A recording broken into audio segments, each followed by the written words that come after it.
are still rising, especially among the unvaccinated. There are still 85 million Americans who are eligible to get vaccinated or remain unvaccinated and at real risk. Across the country, virtually all of the COVID-19 hospitalizations and deaths continue to be among the unvaccinated. In Alabama, more than 90% of the current hospitalizations are among the unvaccinated. In Texas, 95% of those in hospitals are unvaccinated. Right now, it's worse in states where overall vaccination rates are low. But let me be clear, even in states where the vaccination rate is high, the unvaccinated in those states are also at risk. And we're seeing cases rise as a result. Quite frankly, it's a tragedy. There are people who are dying and who will die who didn't have to. So please, if you haven't gotten vaccinated, do it now. Do it now. It can save your life and it can save the lives of those you love. You know, and the good news is that more people are getting vaccinated. Overall, weekly new vaccinations are up more than 80% from where they were a month ago. While it can take up to 6 weeks to get fully protected after your first shot, this increased level of vaccination is going to provide results in the weeks ahead. Just remember, we have two key ways of protecting ourselves against COVID-19. One, safe, free, and effective vaccines. And two, masks. Vaccines are the best defense, but masks are extremely helpful as well. And for those who aren't eligible for the vaccine yet, children under the age of 12, masks are the best available protection for them and the adults around them. That's why we need to make sure children are wearing masks in school. Before I talk about the news related to vaccines, let me say a few words about masks and our children. Unfortunately, as we've seen throughout this pandemic, some politicians are trying to turn public safety measures, that is children wearing masks in school, into political disputes for their own political gain. Some are even trying to take power away from local educators by banning masks in school. They're setting a dangerous tone. For example, last week at a school board meeting in Tennessee, protesters threatened doctors and nurses who were testifying making the case for masking children in schools. The intimidation and the threats we're seeing across the country are wrong. They're unacceptable. I've said before, this isn't about politics. It's about keeping our children safe. It's about taking on the virus together, united. I've made it clear that I'll stand with those who are trying to do the right thing. Last week, I called school superintendents in Florida and Arizona to thank them for doing the right thing and requiring masks in their schools. One of them said, "We teach science, so we follow the science." The other said, they have a guiding principle, students first. I just couldn't agree more with what they both said.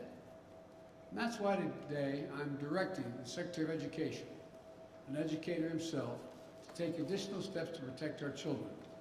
This includes using all of his oversight authorities and legal action, if appropriate, against governors who are trying to block and intimidate local school officials and educators. And as I said before, if you aren't going to fight COVID-19, at least get out of the way of everyone else who's trying. You know, we're not going to sit by as governors try to block and intimidate educators protecting our children. For example, if the governor wants to cut the pay of a hardworking education leader who requires masks in the classroom, the money from the American Rescue Plan can be used to pay that person's salary, 100%. I'm going to say a lot more about children in schools next week. But as we head into the school year, remember this. The Centers for Disease Control and Prevention, the CDC, says masks are critical, especially for those who are not yet vaccinated, like our children under the age of 12. So let's put politics aside. Let's follow the educators and the scientists who know a lot more about how to teach our children and keep them safe than any politician. This administration is always going to take the side of our children. Next, I want to talk to those of you who can get vaccinated, but you haven't. The Delta variant is twice as transmissible as the Alpha variant. It's dangerous, and it continues to spread. Vaccines are the key to stopping it. We're making progress. Today, more than 90% of seniors have at least had one shot, and 70% of people over the age of 12 have gotten their first shot as well. That's good news, but we need to go faster. That's why I'm taking steps on vaccination requirements where I can. Already I've outlined vaccine requirements that are going to reach millions of Americans, federal workers and contractors, medical staff caring for our veterans at VA hospitals, and our active duty military reservists and National Guard. Today I'm announcing a new step. If you work in a nursing home and serve people on Medicare or Medicaid, you will also be required to get vaccinated. More than 130,000 residents in nursing homes have had, sadly, over the period of this virus, passed away. At the same time, vaccination rates among nursing home staff significantly trail the rest of the country. The studies show that highly vaccinated nursing home staff is associated with at least 30% less COVID-19 cases among long-term care residents. With this announcement, I'm using the power of the federal government as a payer of health care costs to ensure we reduce those risks to our most vulnerable seniors. These steps are all about keeping people safe and out of harm's way. If you walk into a government office building, you should know that federal workers are doing everything possible to keep you safe. If you're a veteran seeking care at a VA hospital, you should not be at a greater risk walking into the hospital than you were outside the hospital. And now, if you visit, live, or work in a nursing home, you should not be at a high risk of contracting COVID from unvaccinated employees. While I'm mindful that my authority at the federal level is limited, I'm going to continue to look for ways to keep people safe and increase vaccination rates. And I'm pleased to see the private sector stepping up as well. In the last week, AT&T, Amtrak, McDonald's, they all announced vaccine requirements. I recently met with a group of business and education leaders from United Airlines to Kaiser Permanente to Howard University. We're also doing the same thing. Over 200 health systems, more than 50 in the past 2 weeks, have announced vaccine requirements. Colleges and universities are requiring more than 5 million students to be vaccinated as they return to classes this fall. All of this makes a difference. The Wall Street Journal reported the share of job postings stating that new hires must be vaccinated has nearly doubled in the past month. Governors and mayors in California, Maryland, Massachusetts, New York, Oregon, and Washington have all announced vaccination requirements. So let's be clear. Vaccination requirements have been around for decades. Students, healthcare professionals, our troops are typically required to receive vaccines to prevent everything from polio to smallpox to measles to mumps to rubella. In fact, the reason most people in America don't worry about polio, smallpox, measles, mumps, and rubella today is because of vaccines. It only makes sense to require a vaccine that stops the spread of COVID-19. And it's time for others to step up.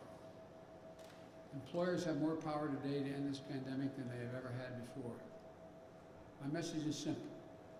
Do the right thing for your employees, consumers, and your businesses. Let's remember, the key tool to keeping our economy going strong is to get people vaccinated and at work. I know that I'll have your back. They should know I'll have their back, as they have the back of the states trying to do the right thing as well. For example, yesterday, I instructed the Federal Emergency Management Agency, FEMA, to extend full reimbursement through the end of the year to state deployment of National Guard in support of COVID-19 response. Nearly 18,000 National Guard members are supporting our response nationwide, from caring for patients to administering vaccines to running testing sites to distributing supplies. As the states continue to recover from the economic toll left by COVID-19, the full reimbursement of National Guard services during this pandemic will be another tool that will help them shore up their budgets, meet the needs of their communities, and continue our economic recovery. These are the latest steps we're taking to get more people vaccinated. Next, I want to speak to you all of you who are vaccinated. How should you be thinking about the moment we're in?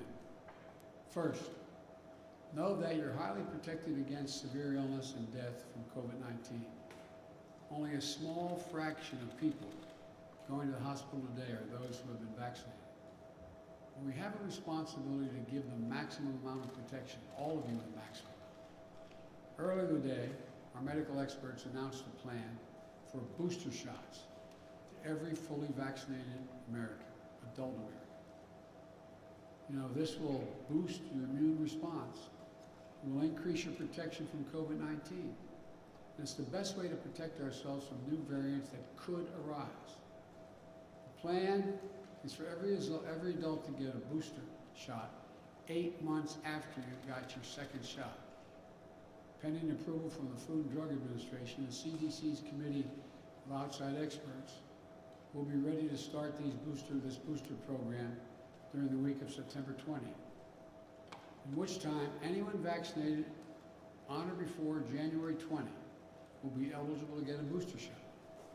So that means that if you got your second shot on February 15th, you're eligible to get your booster shot on October 15th. If you got your second shot on March 15th, go for your booster starting November 15th, and so on. Just remember, as a simple rule, 8 months after your second shot, get a booster shot. These booster shots are free. We'll be able to get the booster shots in any one of approximately 80,000 vaccination locations nationwide. It will be easy. Just show your vaccination card and you'll get a booster. No other ID, no insurance, no state residency requirement. My administration has been planning for this possibility in this scenario for months. We purchased enough vaccine and vaccine supplies so that when your 8-month mark comes up, you'll be ready to get your vaccination free, that booster shot free, and we have it available. It will make you safer and for longer, and it will help us end the pandemic faster. Now, I know there's some world leaders who say America shouldn't get a third shot until other countries got their first shot. I disagree. We can take care of America and help the world at the same time.